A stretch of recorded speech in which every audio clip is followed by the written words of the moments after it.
From pop culture to entertainment world, iatid na namin sa inyo ang latest buzz sa mundo ng showbiz. Una rito, ipinakilala na ang finalist ng Sinag Maynila Film Festival 2025. Sa isinagawang press conference sa isang mall sa Quezon City, ipinakilala na ang official entries na kasali sa Sinag Maynila Film Festival 2025. Present sa nasabing event ang co-founder na si Mr. Wilson Cheng.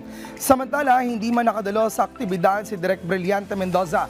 Nag-iwan naman siya ng mensahe para sa mga manonood, mga kalahok. Maganda ang lahat ng mga karamihan, no? Ng lahat ng mga natanggap naming mga pelikula, mga short films at documentary.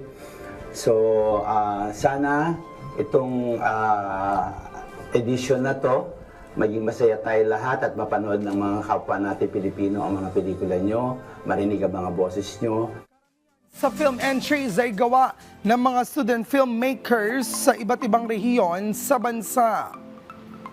Gusto namin iparating sa dokumentaryong ito na may iba't ibang uri ng pagpapakita ng pagmamahal, lalo na sa mga magulang. Yung mga bata po na nahanap, and hindi po natin alam kung saan po sila nagmula, sino po yung mga magulang nila, and ano po yung identidad nila. Batikan Direktor ay nakiisa rin sa activity na ito tulad ni Direk Sopel Lee na may mensahe para sa aspiring filmmakers na gustong sumunod sa kanilang mga yapak. Well, naman yung industriya. Especially ngayon, meron ng marami ng outlet na pwede ka na magpalabas sa internet, sa cellphones, no? Dami ng pwedeng palabasan ng mga gawa nila. No? So, mas ngayon, mas aggressive at mas malaki ang competition, which is better than. Magsisimulang mapanood ang mga pelikulang kalahok sa nasabing film festival simula September 24 hanggang 30 sa mga piling sinihan sa bansa. Para sa iba pang detalye, maaaring bumisita sa social media accounts ng Sinag Maynila. Samantala, sa isang interview, inamin ng Little Mix member na si Perry ang ilang detalye tungkol sa dati niyang relasyon sa former One Direction member na si Zayn.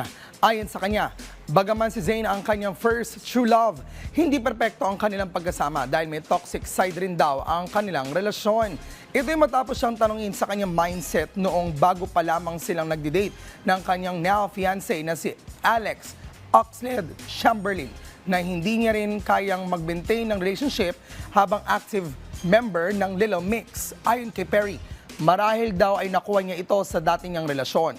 Nang muling mapag-usapan ang tungkol sa kanila ni Zayn, sinabi ni Perry na committed siya noon kaya umabot sila sa engagement na na-call off noong 2015.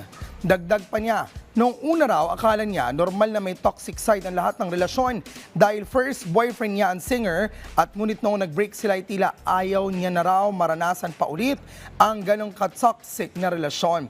Gayunpaman, marami raw siyang natutuhan sa kanyang mga pinagdaanan at sa relasyon.